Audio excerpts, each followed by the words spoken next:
Okay, turn off the screen share for now and then put it back on soon. Okay. All right, welcome everybody. Good evening. Good evening, good evening. We are just getting going. So good to see everyone over here. Welcome those joining us on Zoom, as well as those joining us on Facebook.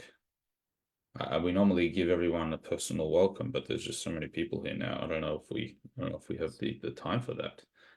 Such a good turnout over here, but we're gonna give it a try. Welcome Larry, welcome Uri, welcome Ilana, Brad, welcome Lionel, welcome Craig, welcome Philip, welcome Robert, Mandy, Faye, Ruben, David's here, Lynn is here, and on the Facebook, people are joining us now as well. Okay, so we're gonna get going in just a couple of minutes. Just going to give another few minutes for other people to tune in with us and join us. I see some people are joining us that have been here every week, and some people are joining us, some new faces. Welcome, Shosh, who is joining us on the Facebook. While we're just waiting for everyone to come in, I will mention that today is the first day of April. It's also a Monday, which means that in exactly 3 weeks' time, we will all be sitting at the first night Seder on Pesach. It's already that time of the year. Pesach is coming up in 3 weeks' time. And time really does fly. But now is the time to get ready. The best way to celebrate Pesach and any Yom Tov, any special occasion, is if you're ready for it, now's the time to get ready. Whether that's studying about Pesach, inviting friends to join you for the Seder, or finding a Seder near you. And of course, no Jewish festival is complete without the food. There's plenty of Pesach. Yes, Larry's got his Haggadah over there. Lots of Pesach food. Everyone's got their recipes and their ingredients and this and that. But we have some of the staples available. We just got these today, actually. We got matzah ball mix. Beat that. All the way from Israel. That's the gluten version. And for those that are gluten-free, we got the gluten-free version as well. And many other Pesach products all on our website, chabad.rara.org/shop. So be sure to check that out if you need any Pesach goods. All right, we still have more and more people joining us, so quite the crowd. So we're still I'm gonna ramble on for a few more minutes while we get everyone in here. Yes, we got people joining from. Looks like we got some people from Queensland. I see some people from Victoria. Where's my? Let's see. We have Philip in WA, of course. Welcome, Philip. Always good to see you over there. And lots of other people. Looks like we got. I think that's Tamworth, if I'm not mistaken, and other areas. So we're gonna get going in just a couple minutes. But for those that aren't aware, kind of the background, the context of what we're doing this evening is Amanda, who's joined us over here, one of the screens over here. Recently, just a couple days before Purim last week, or the week before, came back from a very intense whirlwind solidarity trip to Israel, together with a few other people from Melbourne, a small group. They traveled to Israel and spent some time over there visiting those on the front lines and visiting those families which have been most affected by everything that's going on. Now, a lot of people have been to Israel recently from all around the world. A lot of people from Australia, a lot of people from the United States and other areas. I think what makes Amanda's visit a little bit unique, I was just speaking to Amanda before, is that Amanda was actually in Israel on October 7th. She was there for the Chagim, for Rosh Hashanah and Yom Kippur and Sukkot, already now 6 months ago. And so she was there kind of at the beginning, and then she came back there again quite recently. So it'll be interesting to hear a bit about that contrast. For those that are unaware, Amanda's been with us at RARA for about a year, coming up to about a year almost. Some of you may have heard from Amanda over the phone, received emails, and things like that. Amanda helps us with a lot of the outreach that we do. And we're very thankful to Amanda for the great work that she does, connecting with people literally all over the country. If we wait for everyone to come in, we're going to be here all night because people are just coming in all the time. So I think we're going to get going. The format, what we're going to do over here, Amanda's going to speak for a little bit. She's got a bit of a presentation, some pictures and things. We're not going to take questions on the spot, but if you do have a question, you're more than welcome to pop it into the chat on Zoom or the chat on Facebook, and then we'll try to get through to those things towards the end. So without any further delay, I want to welcome Amanda Gaselta over here.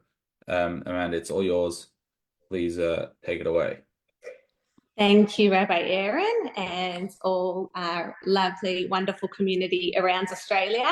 It's always a pleasure speaking to you, and I'm sorry if I haven't spoken to you yet, but I hope one day I get to speak to everyone on our very enormous list that we have. And thank you to Rabbi Aaron for everything that you do. We have lots of people reaching out about Pesach, and as you know, you are onto everything, and we thank you. I was privileged to go to Eretz Israel last year. So I went in September. I took my family for 5 weeks, and I hadn't been back for many years. And it was a trip of a lifetime. I have 3 young children. So Brad, my husband, and myself, we took them. We had an amazing, incredible 5 weeks there. And during the last week, which was Sukkot, the streets were full. They were packed. We met people from all over the world. We went to the Kotel, the Western Wall, where we were able to do Birkat Kohanim, which is the priestly blessings, with thousands of people. And for everything to happen on Simchat Torah, which was the Saturday, October the 7th, the Shabbat, which was Simchat Torah, as I said, a Yom Tov, where we would have thought would have been, again, thousands of people walking the streets. It didn't happen, as we all know. I was in Yerushalayim at the time, and we were with cousins, relatives, and we were staying in an apartment, and we did, we were there when the sirens were going off, and we had to go into a safe room, which happened to be in our apartment. So we didn't see the chaos of everything, people not knowing where to go or what to do, but we were like everyone else, didn't know what was happening around Israel. So obviously throughout the day, news filtered in. We were in and out of the bomb shelter, the Ma'amad. But yeah, it was the same with everyone else. It was only mid-morning that we started hearing news on what was happening. And we did peek outside, and we saw that the streets were empty, and it was absolutely devastating. And what we were hearing was not good. So cut to a few months later, thank God we did manage to get out. We were on an LL flight, as many of you asked me after we had spoken prior to Chagim and after. They wanted to know, how did you get out? We got out after, I think it was the 9th or the 10th, we were on LL, and thank God, we were lucky to get out. But at the same time, as we left, my husband and I, Brad and I, we sat on the plane thinking, we are so lucky to be flying out to Australia, where we have a home, we have a safe spot, or what we thought was very safe. And what are we going to do now? How are we going to help everyone in Israel, our family, our friends, everyone we had just been with? What's going to happen? And we were like everyone else, glued to the news, trying to help from a distance.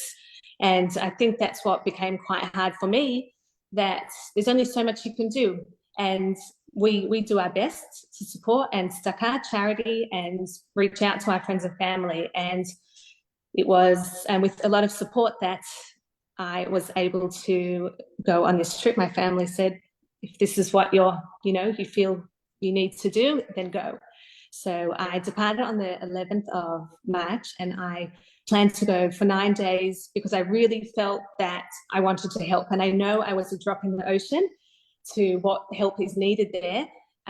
But it was so greatly appreciated from the minute we landed, going through passport control. Even though I was grilled and asked a million questions, they were, I think, shocked that people from Australia who fly 24 hours to get to Israel, they want to come and just help and pick fruit and talk to soldiers and visit the sick? Is that what they really want to do? And I said, yes. And I said, if the tickets weren't as expensive, you'd have thousands more coming.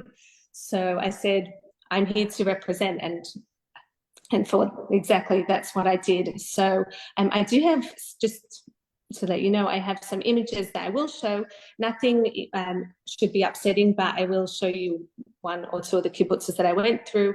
It shouldn't be too triggering, but I hope just to warn you before I put them on. So I thought I'd tell you how or what I did during those days. And before I left, I was looking how could I physically help? And there's so much you can do there, whether it's physical help, whether it's going to speak to some people there, visit the sick, whether it's talking to the soldiers, frontline, who are working so hard to protect Israel for us, talking to the taxi drivers, the bus drivers, everyone there. My days were full, and I think I was, my list was so big of things I wanted to do, and I barely touched the surface of it. So I'll roughly go through some of the main things that I was inspired by. Also, obviously, very hard seeing some of the things that I did witness. But I would say overall, going to Israel now is very uplifting, very you feel real pride, and you really feel like you can, being there, I felt like I was, I felt like I could support. I'm just going to share my screen. Bear with me one moment, please, so you can see some photos as I talk. And if I'm going too fast, Rabbi Aaron, just maybe tell me. Okay, so obviously all over Israel at the moment, and compared to last year, 6 months ago when we were there, the Israelis are very proud people. The Israeli flags are everywhere, but this is now 10 times the amount. I had all the photos from when I was there with my children, and now there are slogans saying "Chazakim b'yachad," we are strong in this, we're in this together. And there's all the different things, and you've probably seen them as well on social media, that it's absolutely plastered, and it just brings you. I got off the plane and I was smiling. I could see those Hebrew words and in English, and photos of the Chayalim with smiles on their faces, and you felt really proud going there, and you felt like you were home. The only thing was, of course, we have our dear hostages that we, please God, will be returned soon. And coming in was quite confronting. As you land in Israel and you go through passport control, they have different displays up of photos of our hostages. These are the dog tags, their names that are imprinted on there. And when you walk down the main corridor, a lot of people, you would have seen that there's images going around of it's quite hard to walk through that corridor now as opposed to last year, or if you've ever been before prior to October 7th. I think my favorite thing here is when you walk through this and you're in Israel and you kiss that gigantic mezuzah on the right hand side, and you're home.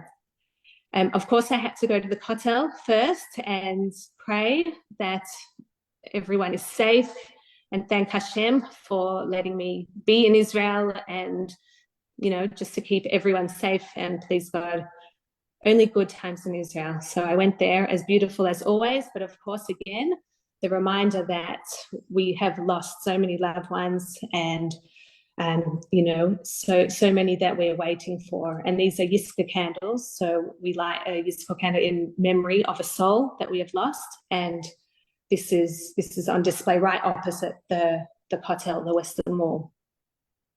It was very quiet. I went down the first morning I was there, and usually this would be absolutely packed with shacharit, the morning prayers, and it was very, very quiet. You can see even the main entrance was closed. You had to go around the longer way. It was extremely quiet.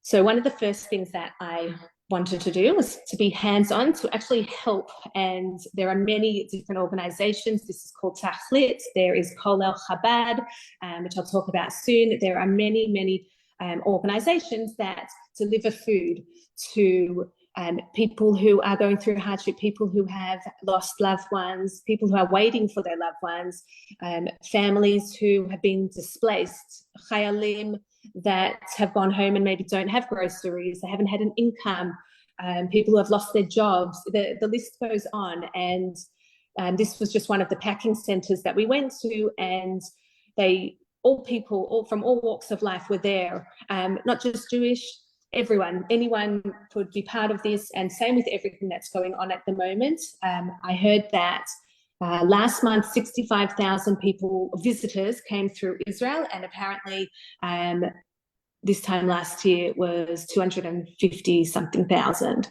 So it's a big, as you can imagine, the economy, they're struggling there. And to see I guess multiple, international people standing there, it was, nice to hear different accents and people wanting to be there. Some people were there for a week, like myself. Some people were there coming for a month. I stayed with my school friend, and she had someone also staying with her who has put her job on hold, and that she's gone there for 6 months to volunteer. And she's helping a lot of smaller initiatives, which I'll also mention later on.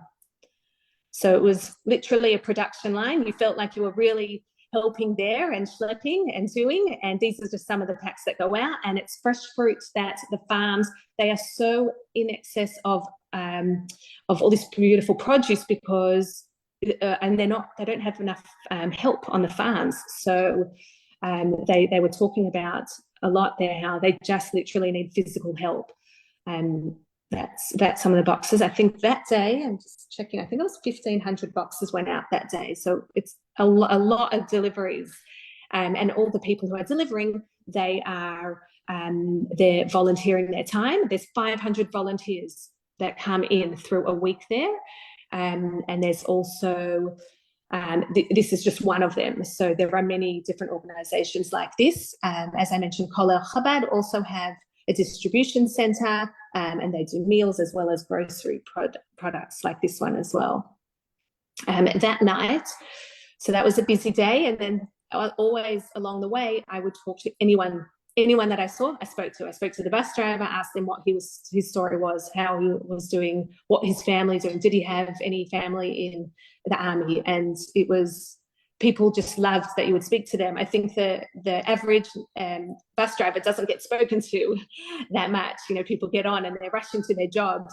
So it was, I think people were very happy, to speak to a foreigner and to really they want the people to know stories, what's happening there. This is where we went down south to an army base with 150 soldiers, chayalim, chayla, that are positioned there. I'll just show you a map. So here we are. I was in Yerushalayim. It took 2.5 hours to get there, and we went down south. It's just outside Gaza. It was, I guess, not far from Khan Yunis, which you probably heard a lot about. We were just about 1.5 k's off from the dotted line is with the border, and that's exactly where the infiltration took place on October 7th. So as you can see where that red point is, it was very close, and of course that army base was infiltrated on October 7th at 7 a.m. At the time, as I mentioned, because it was Simchat Torah and Shabbos, there weren't many people on base. I think it was down to about 25 soldiers there and officers. So everyone had been sent home. There was no major threat, no huge worries. There's generally there is a lot of rocket action down there, they said, but there were enough that if something happened, they would call people back in. So it was a smaller number of people, and they had apparently a small service there. There is a little shul which I'll show you in a minute, and they had a small Simchat Torah gathering that night on the 6th, and the next morning they woke up to a lot of chaos, and I'll show you in a second.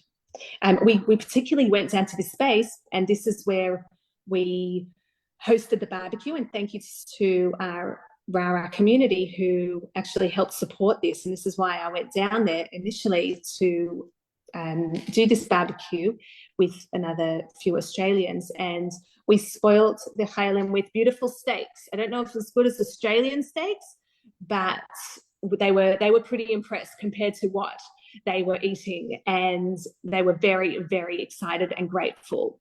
I think they were also pretty excited.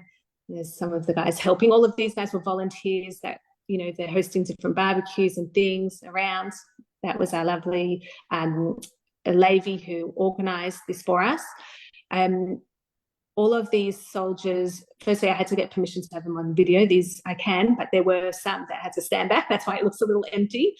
They organised music. They wanted to have a nice, you know, night, not think about it for a minute, or, you know, as much as they could switch off.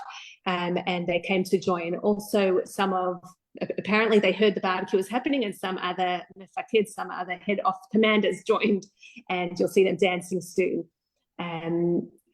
So they were all there. You can see they are so young. There were officers there soldiers from the age of 17, 18, and all the way up to senior officers. We actually brought cards from some of the Jewish day schools, and they were absolutely thrilled. My nieces made these for them. They were very excited that they were delivered to Chayalot. And some of the girls at my girls' school, they wrote in Hebrew, so in Ivrit. So the teachers, the teachers got them to write cards, and they were really, really thrilled.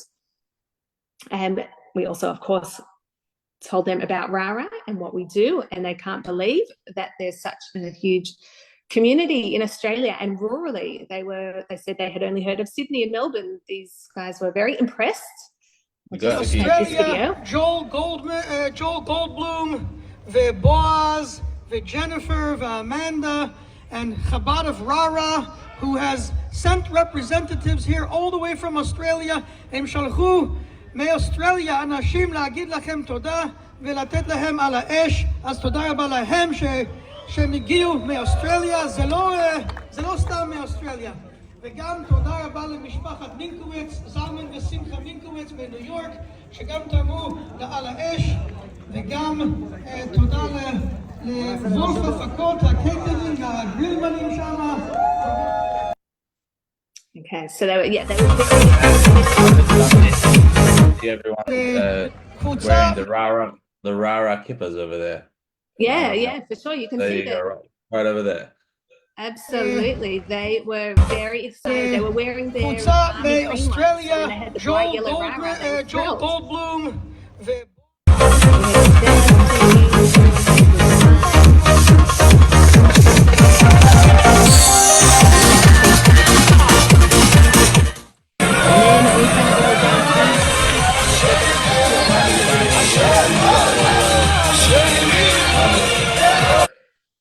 Sorry. Oh, so now we can hear. Okay, I can't talk while the music's on. Apologies. So, these gentlemen, or I should say, they're very important officers.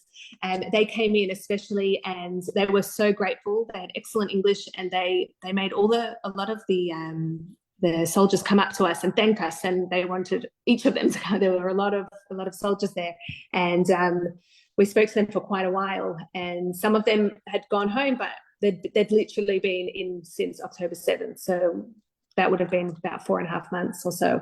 So it's been a very long time for them. Oops. And this officer walked us around this base. So in short, and I won't play the video because it's a long one, but he's telling us about what happened on the day that at 7 a.m. There was this base was infiltrated by about 120 or 130 Hamas terrorists. They crossed the line, obviously, got in, and because it was about only a K.5 away, they were pretty quick to get in.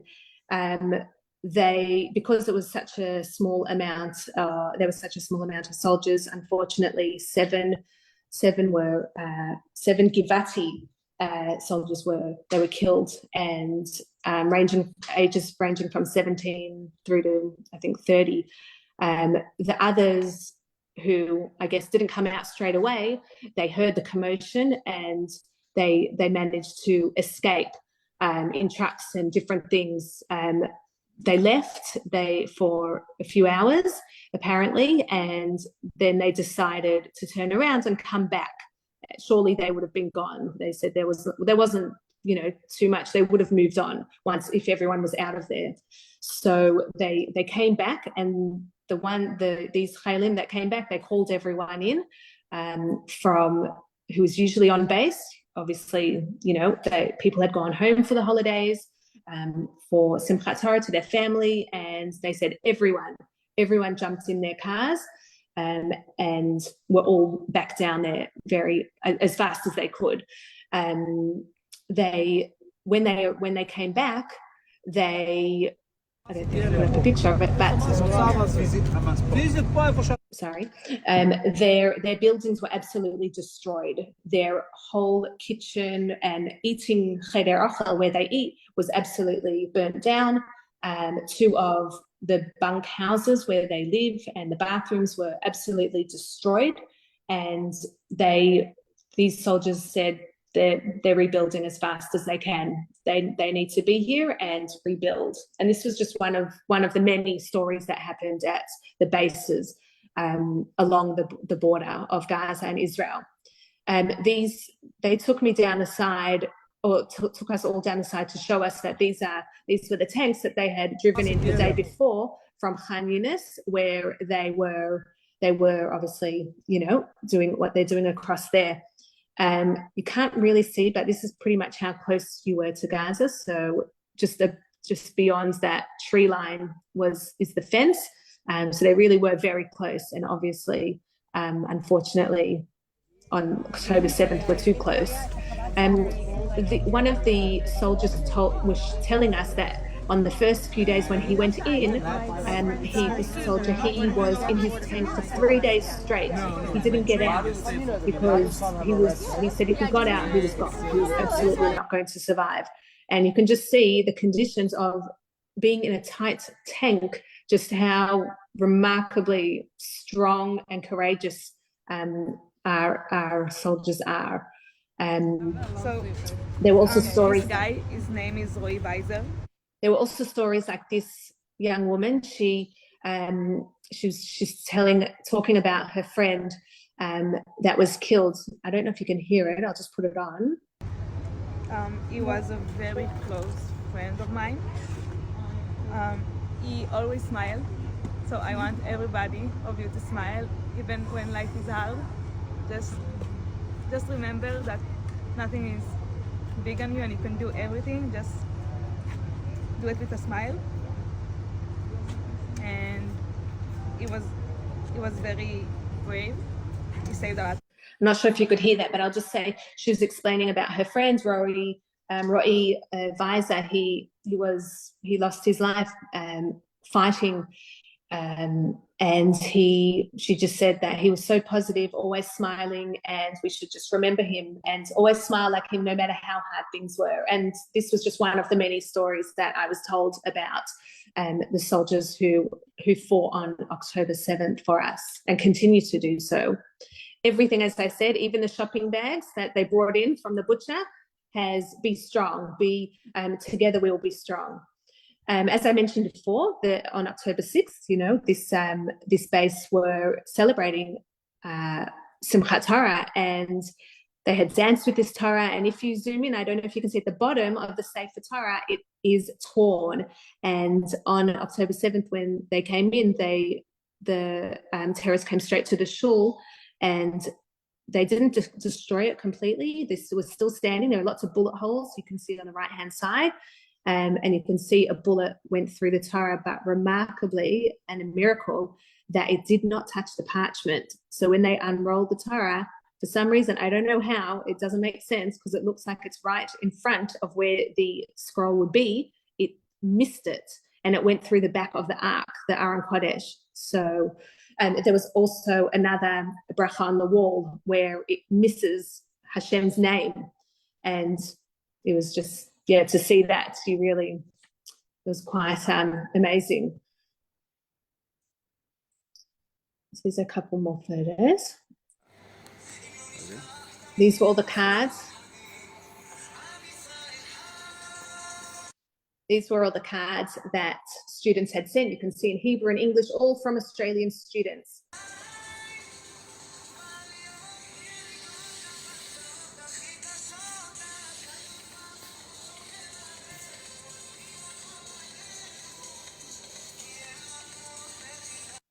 I'm going to go through the next because I have lots to show you. And one of the other places that I did visit was Sderot, which you may have heard of as one of the communities, and you can see it there. It's below Ashkelon, it's the top of Gaza, and you can see how very close it is to Gaza. They were infiltrated as well on October 7th. It's a very big community. Sderot has I think it was 30,000 people. Yes, it's grown to a city of 30,000. It was development towns in the 50s, and it attracted all walks of life.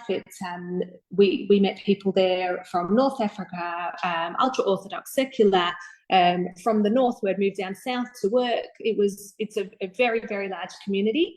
But the one thing that sticks out from some of the other I guess communities stands out is that because of the close proximity to Gaza, they are often one of the cities that are targeted and have rockets flying into them. So unfortunately, when they hear an alarm, a siren go off, they're not as startled as was the people in Yerushalayim. When we heard the sirens, we knew that's not a normal thing to happen in Yerushalayim. In Sderot, they said it was sirens. So it was only until the infiltration happened when the Hamas came in that they realized something bad was going on. This woman, we were invited into her home. She has 10 children, Kanai, and she was very busy with them, obviously, for Simchat Torah. She said they were very excited. They were running around while we were there too. And she is holding the talus and tzitzit of her husband. Now, thank God her husband survived, but you can tell by the color of that talus that he was very severely injured on October 7th. He had gone to shul, literally 5-minute walk. I walked to the shul from her house. It was not even 5 minutes. And she was obviously, when the sirens went off, thought, okay, he's inside the shul. If it's a rocket, he knows, there's a ma'amad, whatever, he'll be fine. And she was home with, I think, most of her children. The older ones had gone to shul. And long story short, her husband decided he would come home and check on her because there were too many sirens and too many loud noises, and he was just getting very nervous being at shul. So on the way, he was attacked. And fortunately, he made it back to the house with gunshot wounds. And unfortunately, when they called for the ambulance to come, they said, "I'm sorry, we're not coming into Sderot because we don't have enough people we're not sending in any vehicles into there. It's too dangerous. We can't." By chance, by miracle, I should say, there were two men standing on the side next to this ambulance who was getting the call in, and they're telling this poor woman, this mother, that no, sorry, they're not going to come. And they said, "We're going to go, give us the address." Anyway, they made it there. They drove, apparently, they weren't around the corner. They drove for a good half an hour. They went to her door. They went in, they picked him up, they put him in the car, and they thought, what's the worst? We want him to live. They went to a hospital, and of course, because it was Shabbos, this woman did not know where her husband was taken. So only after Yom Tov, she sent her husband's brother. They went out looking at all the hospitals for him, and eventually they found him, thank God. But you can imagine how terrified she was. And there were many stories there that people were sharing. And some people actually asked me, did people want to share? And I said, on the contrary, they were desperate to share their story. They want foreigners to know what has happened. And that's why she ran inside and said, "Look at this talus." This was after washing it multiple times. Look how much blood he had lost. And then on the flip side, in Sderot, we left this house of that woman who's held up the talus, whose husband was nearly killed.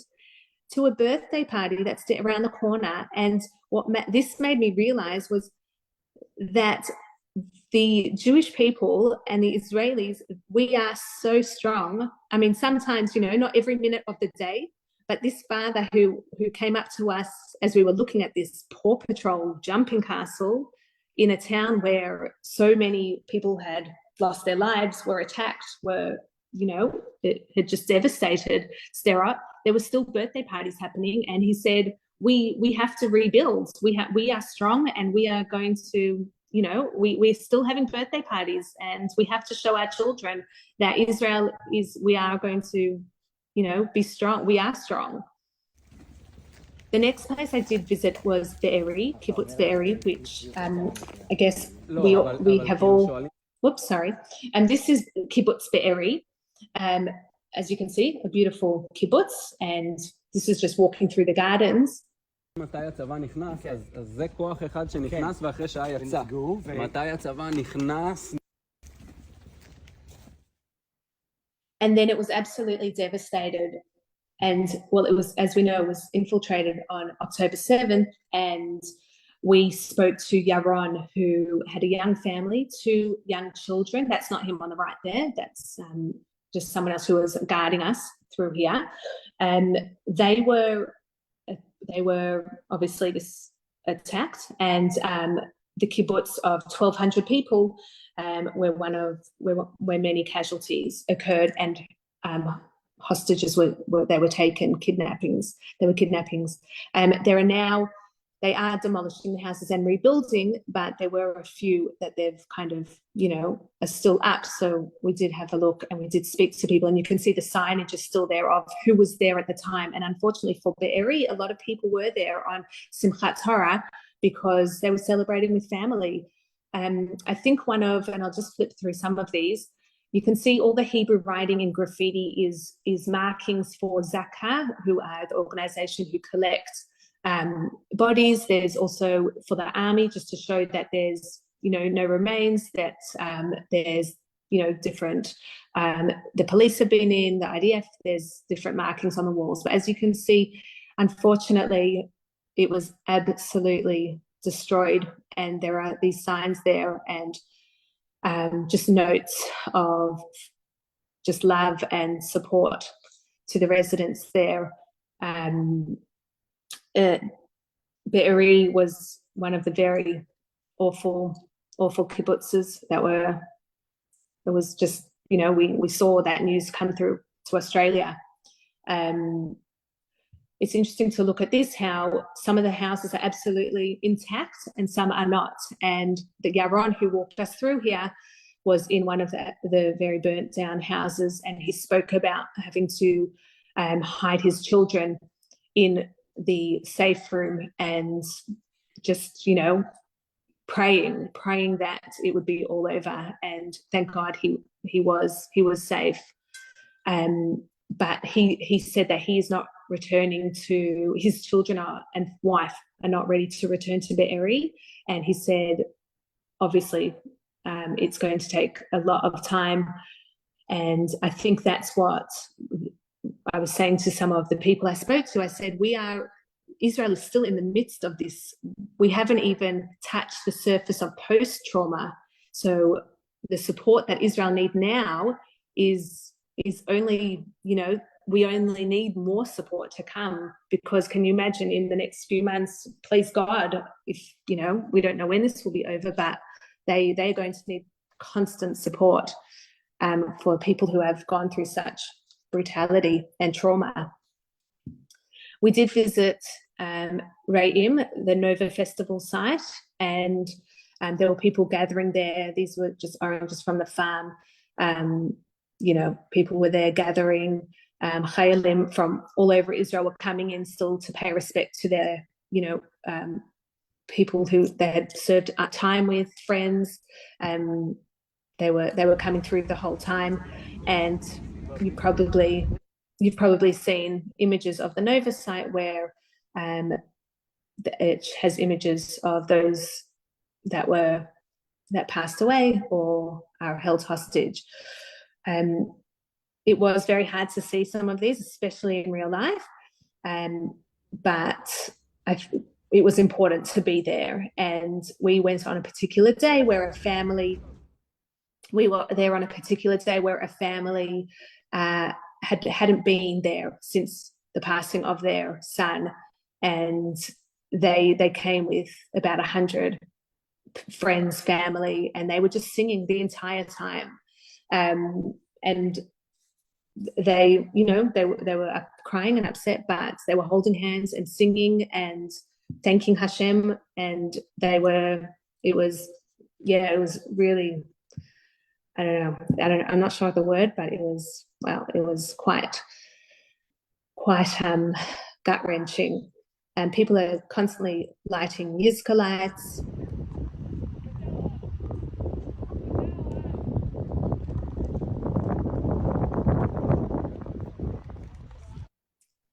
Chabad are there, putting tefillin on, tzedakah. People are constantly there. There's minyanim, there's praying, davening there, and remembering the lost souls. There's lots of signage everywhere, and I could talk a lot about that. But back to what after being there, and also actually I might mention that when I was there, one of the men that I spoke to, he said, you know, people are talking about whether we should bear witness or not, and he said, you're not bearing witness, you are coming to mourn with us. You are coming to be standing here and mourning with us, just like when someone passes, we mourn. We sit shiva, right? We go and we pray and mourn. He said that's what you're doing. You're coming to mourn with us. Some of the other things that what we could do was, there were so many volunteering opportunities, but the farms were left, and were just on the October 7th. They were just left with no workers. People left. The workers left. As we know, many of the fruit farms, they have international workers there, and they were all left on flights chartered by their countries. So when we went to some of these farms, they were, even though, what did I do? I picked maybe 8 boxes of strawberries, or picked different plums, or whatever was considered. We just helped for hours, and they said they just need the physical help. They're slowly starting to get people back in, but you could go there for 6 months and literally help on the farms. I know that farms now there's lots of different groups. They will put you up. You could go there and you could stay on a farm with the family. This is the Porat family, and they were lovely, and they needed people, and you could go stay with them for a month if you wanted to go help, and you would be doing a huge mitzvah for them. There's signs everywhere, and there are concerts still happening. They are trying to, you know, keep life going for the average person there. If you're not in the army, if God forbid you're not, have lost a loved one, if you are like some of my friends, they've gone back to work, and we probably know people who have gone back to work. They've had to have some sort of normal life. So where the help is needed is volunteering your time to go to all these different organizations. For example, another one that, or a few that were here, were different Chabad houses around Israel. So there are many. I don't know, Rabbi Aaron, do you know how many Chabad houses are in Israel? I think there's over 1,000 Chabad shluchim in Israel. It's quite a quite a densely populated area. Yes, absolutely. So, and I mean, in one area alone, I was staying in Katamon, and I'm sure I walked past 3 in the space of a couple of, I don't know, not even a block. So this was Chabad of Rehavia. Chabad of Katamon. They are just one of the centers there that, for instance, they pack sandwiches, and these sandwiches go out to army bases, and they go to schools, and they're going to places where people are really suffering from what's happened. They've lost jobs, they've got family members in the army, who haven't obviously been able to go back to work, and there's limited funds available. So there are different organisations delivering meals. There's also tutoring groups that they run for children, because we all know tutors are expensive. They had we were told that the other lady I was with the one day, she said, "Come, we've got to go. Someone's had a baby. They're a displaced family and they need baby clothes." So she just picked up. We went. She bought baby clothes. So whatever we were alerted to, we went and helped with. There were schools open where it had little signs. Please let us know if you're free to help with our tuck shop. There you could fill your month with helping there, and they are so appreciative of anything, an hour, 6 hours. I went into one place and I was just helping them put like documents and envelopes at one point, because we just happened to walk past, that they needed to send out it was part of the Chabad houses for a drive for Purim. They were doing Mishach Manot, and they wanted to drop things off, and they were saying how they needed Mishach Manot delivered. You know, they wanted it to be normal Purim. They wanted to still celebrate. And I went to see, and you'll see, actually, I'll get to that in a minute. So this is just another school. I went to Hostage Square, which was in Tel Aviv. Many of you probably have seen this, where you can also volunteer. When I was there, I asked them, did they need help, because they had signs up, and they had too many people that day to help volunteer. They had people standing there as translators. My Hebrew is okay, not amazing, but they wanted English-speaking people to read some of the boards to people. I mean, it's in Hebrew and English, but you know, to talk, to stand there. There are tents where families are sitting. I spoke to them, and they told their story. They asked about Australia. They were fascinated that people really do care. People so far care. All the displays, you've probably seen a lot of these, but it's they are determined to keep this being. They want the world to see this, and they keep changing the different displays.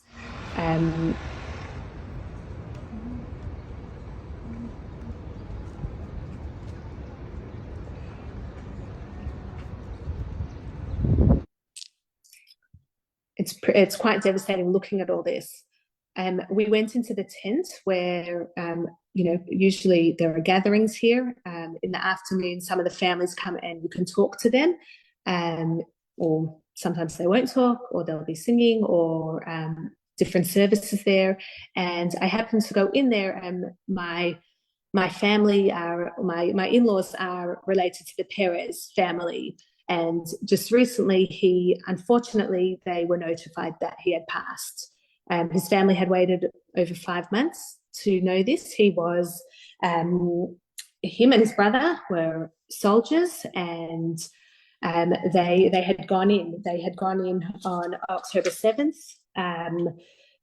Daniel, he was the platoon commander, and they didn't know until the week I was there what had happened.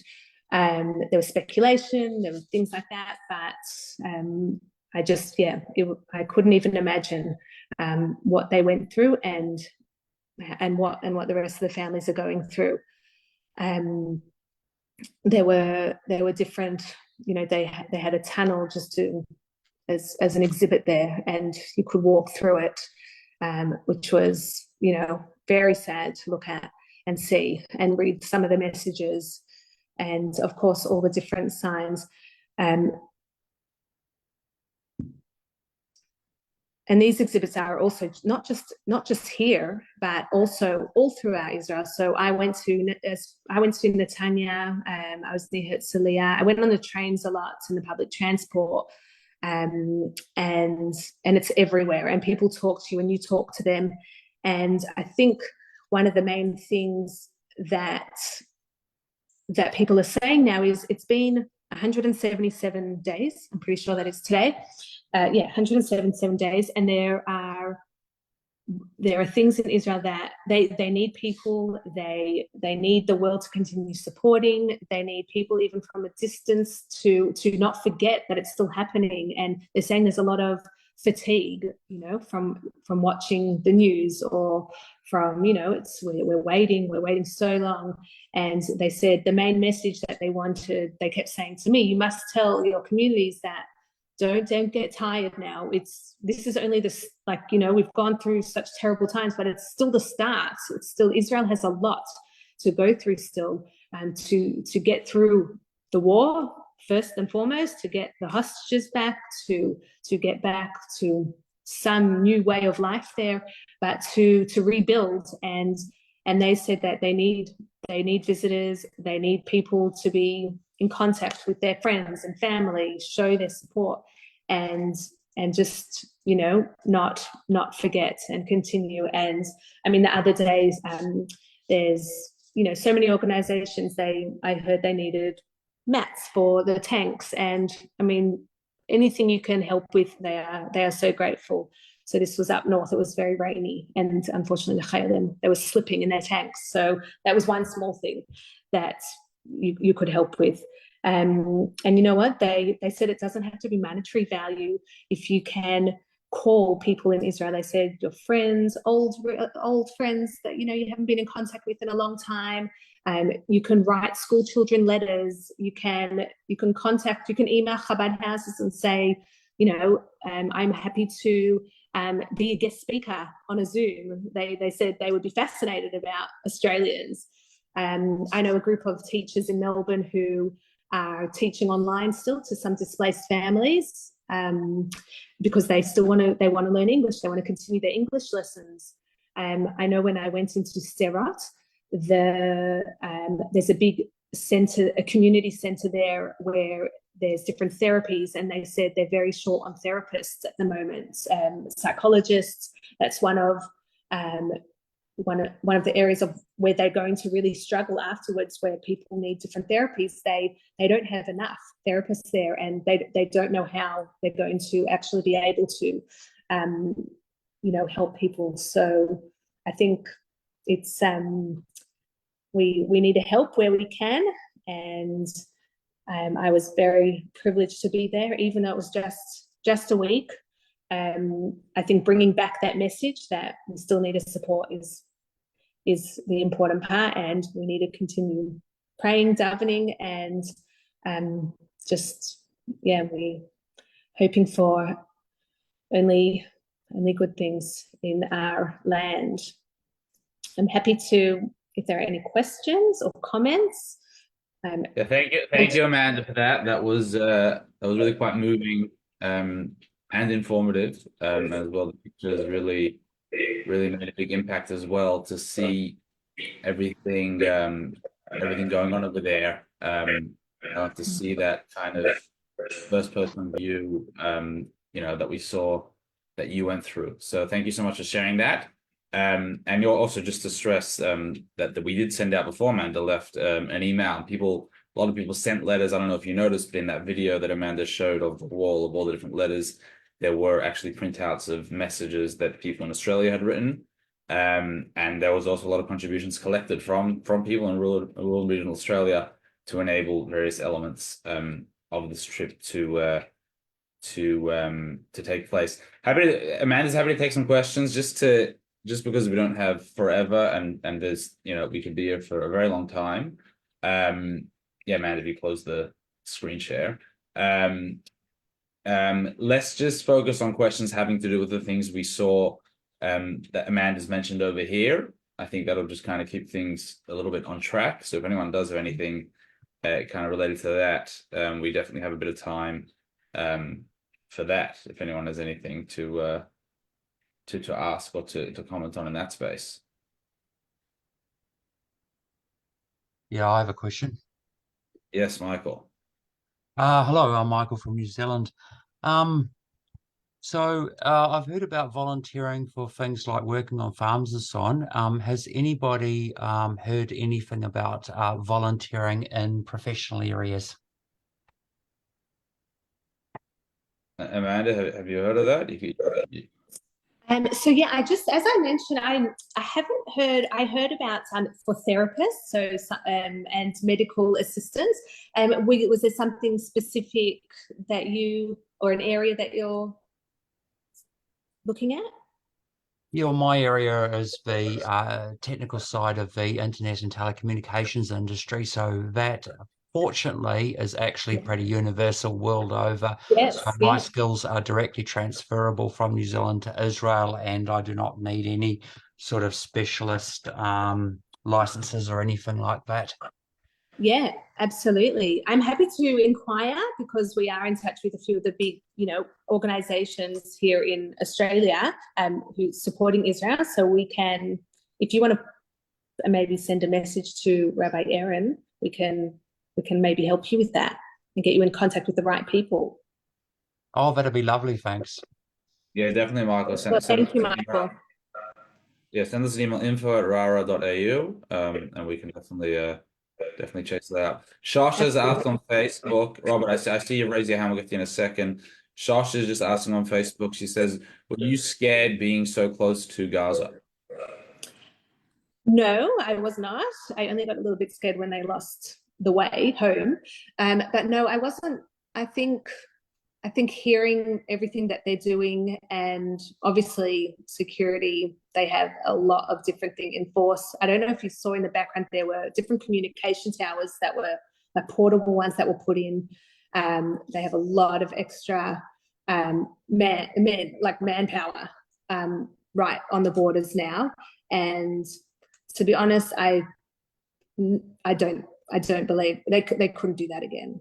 I really believe that we have a strong army, and I think I had to believe that while I was there. Beautiful. Robert, yes. Yeah, 2 points. One, in terms of one of my children, who's 21, is looking to go to Israel in the coming weeks. Not sure what he wants to find. Programs to do or places to go, we're open to suggestions at this stage still. Yeah. I believe Bert How old is your son? Yehuda is 21. Yeah. Hi, Robert. Yes, there are programs going. I know there are programs currently on in Israel at the moment. For 21-year-olds, I'd have to check specifically for his age group, but I know programs are definitely there. I know an Australian program, a couple that have gone. I know that Chabad worldwide are running a program at the end of the year. So definitely happening. Well, he's hoping to go around May, June. Yeah, so that I definitely think I probably I can inquire for you. I'm very happy to see what's on. Suggestion at this stage. What options? Similarly, in Israel, we're hoping once he gets there, to extend his stay. If you can point out places or organizations, the moment he's not yet religious, we're hoping that he may want to more find his roots once he gets there. So I don't know, like I remember 20 some odd years ago, you had Jeff Seidel's place, Heritage House in the old city. Wow. I don't know what the bottom office these days. No, there are definitely. I can get some information. I can email it to you. Second question is, did you get any feedback did you have a chance to meet any of the displaced people in the hotels and that such? And if so, what was the general attitude of going? I missed the first part. What was the general attitude going back to their homes? And so I spoke to in Yerushalayim, where I was primarily based.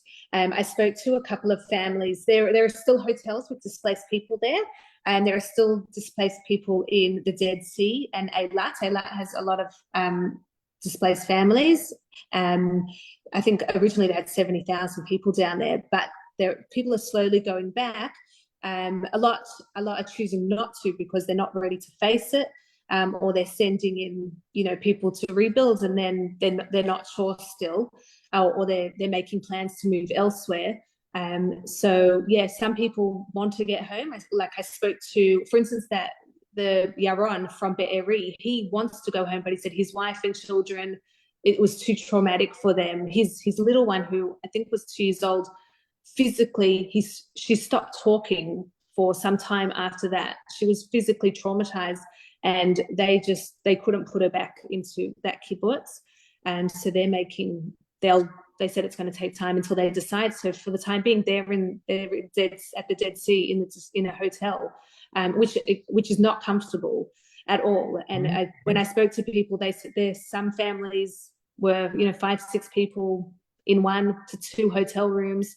They had so many programs running. We walked into one hotel, the King's Hotel in Jerusalem, and one night, and it was just, the lobby was full. They were like, the adults were having a cup of coffee. If you would walk in there in any other circumstance, it looked like a fun hotel, but everyone was saying, it looked like it was pumping there. And it was so sad, because they said, this is like our lounge room. We're all having a cup of coffee together, and we're trying to figure out where we're going to go from here. And the kids are playing sheshbesh, and they're eating junk food on the floor, and they're like, this is crazy. And it's not a way to live. So they're really, this is the hard bit. Like, where are they? What do they do? Do they go home? No, it's just I'm hearing from the rumors from some of the podcasts I'm listening to, soon the government will cut off the funding of the hotels. And once that's cut off, then the people will have no choice but to go back to well, I should say their options will be much more limited than they are now. Yeah, who knows exactly. So it's wow, it wasn't easy hearing that. And I was standing there thinking, what's happening at my house? With it was very hard to even, they would say, where do you live and what do you do? And I felt guilty saying anything, really, because what have I got to, I felt bad to say, oh, my kids went to school today, they had a great day. It was heartbreaking. Yeah. I'll let you know, Robert, about the programs. I'll find out for his age. Certainly useful for other potential RARA families. Yes, for other RARA people, we definitely have a program running at the end of the year in December for, Rabbi Aaron, you might have to correct me if I'm wrong, but it's high school. Yeah, there is an Israel trip. There is an Israel trip taking place for high school students in, I believe it is in December time. In December, yes. What age groups? 15 to 18. Okay. Yeah. I may have a child that fits that criteria as well. Yeah, we could definitely follow up on that. Yeah. Let's take 2 more questions, and then we're just gonna wrap it up. Does anyone else have anything else they want to they'd like to ask or share?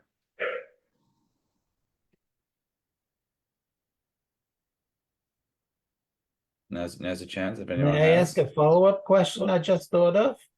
At that party you were at, were the Chayalim all wearing tzitzit? I realize most of them were not religious, but I remember at the beginning of the war, it became a good segula to wear tzitzit. Or you don't know?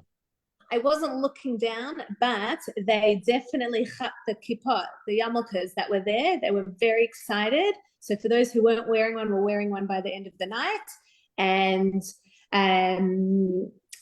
they were very happy too. I know when I went past a place where they were tying tzitzit, and they were tying strings and donating them to different bases. So they're still doing a lot of that and encouraging, and there were sitters, and as I said, the shul was there, so apparently they encourage to join in. And when I was at the Nova site, I was watching, I was just standing there and taking everything in, and I saw how many people who went, it wasn't the rabbis that were going saying put on tefillin.